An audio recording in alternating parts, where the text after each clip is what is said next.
Thank you very much, Pete. Great job you're doing, too. Fantastic job. I've never walked into a room so silent before. This is very... Oh, don't laugh. Don't laugh. You're not allowed to do that. You know what? Just have a good time.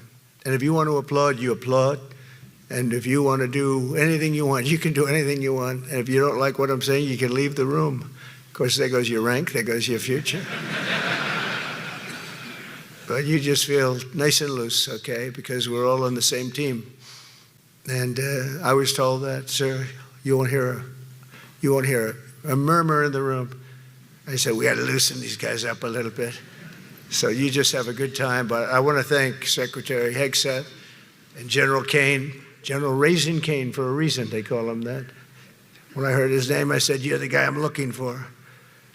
The Joint Chiefs of Staff and so many others in this room who together represent the greatest and most elite fighting force in the history of the world, the United States military.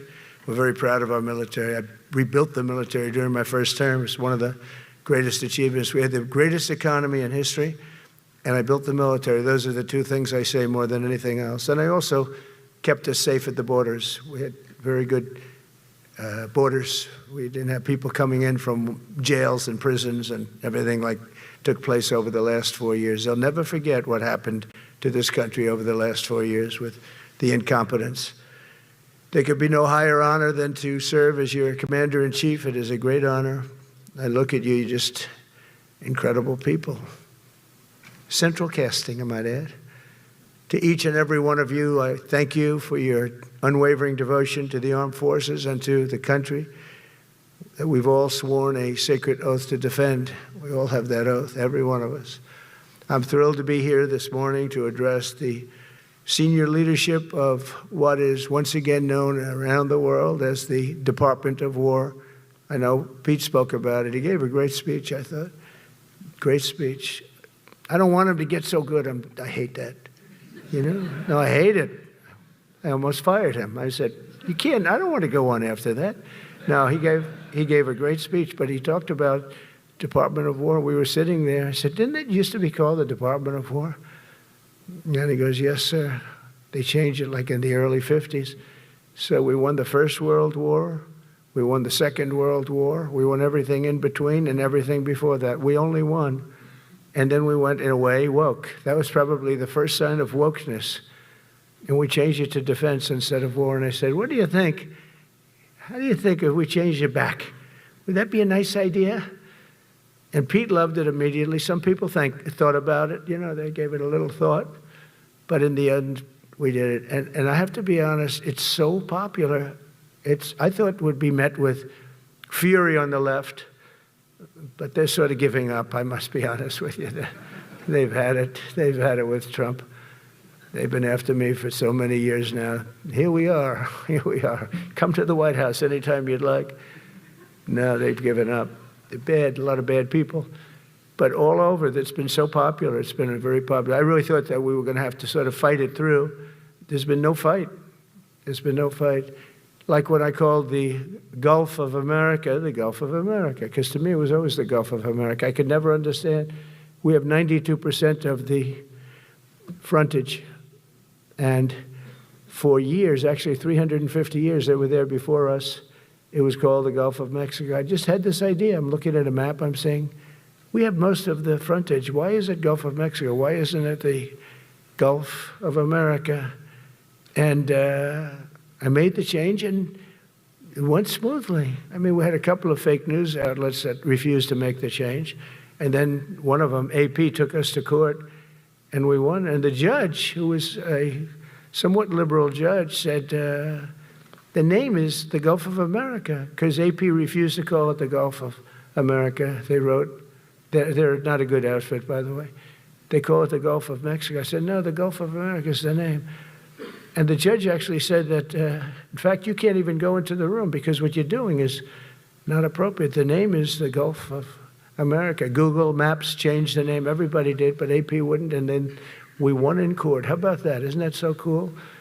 The Secretary Hegseth beautifully described the name change reflects far more than the shift in branding. It's really a historic reassertion of our purpose and our identity and our pride. That's when we go with the word war. And we want war because we want to have no wars, but you have to be there. And together we're reawakening the warrior spirit, and this is a spirit that won and built this nation, and from the cavalry that tamed the Great Plains to the ferocious, unyielding power of Patton Bradley and the great General Douglas MacArthur. These are all great men. In this effort, we're a team, and so my message to you is very simple. I am with you, I support you, and as president, I have your backs 100%. You'll never see me even waver a little bit. It's the way it is. And that includes our great police officers and firemen and all of these people that are doing so well. Together over the next few years, we're going to make our military stronger, tougher, faster, fiercer, and more powerful than it has ever been before. I rebuilt our nuclear, as you probably know, but we'll upgrade that also and just hope we never have to use it. We have to hope we never have to use it, because the power of that is so incredible. I see things, I don't think they'd show it to you. I really wouldn't want them to show it to you. But when you see the result of what's left, you never want to use that. Never, never, ever. As a result of the exciting renewal of the spirit of our armed forces, and that's what it is, it's really reaching that spirit, unprecedented heights. Over the past 8 months, new enlistments, I'm so proud of this, have surged to record highs, the highest we've ever had. And we used to have recruiting shortages. If you remember, about a year and a half ago, I was at the beginning stage of a campaign, and things came out that you couldn't get people to join the armed forces. For the first time on record in 2025, the Navy, Air Force, and Space Force all met or surpassed their recruiting goals 3 months early. That never happened before. And the Army did even better. Congratulations, Army. They met everything. And these were the highest standards because we're making it larger.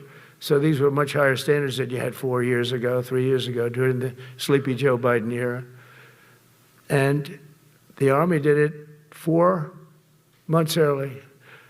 And you remember, a year and a half ago, they said the big stories that we're way behind with the Army, Air Force, the Navy, the Marines. We're way behind, Coast Guard, and even Space Force. I love Space Force because that was my creation. When you create something, I love it. And the people we put in there were good. I got that right. We put in great people initially, and we've really dominated. We really dominate in that sphere now.